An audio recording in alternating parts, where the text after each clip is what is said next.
Hem bugün bardıq Kırgız elimdi, Kırgız yurtumdu, bardıq musulman halkımdı. Bugünkü ayt namaz bayramını kutuktayman. Aytыбыз kutu olsun. Kırgız elibizden har bir үйүбүзгө, har birimizдің үй бүлөбүзгө жакшылыктар ынтымак болsun. Жакшылыктар болsun. 30 күн кармаган орозолор, дуа тилектер кабыл болsun. Мамлекетибизде стабилдүүлүк болsun.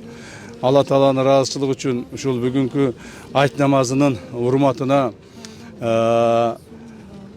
kimdir biröөнү ушул убактарда капа кылып койсом, же kimdir бирөөгө туура эмес мамиле кылып койсом, мен ар бир мусулман калкыман кечирим сураймын.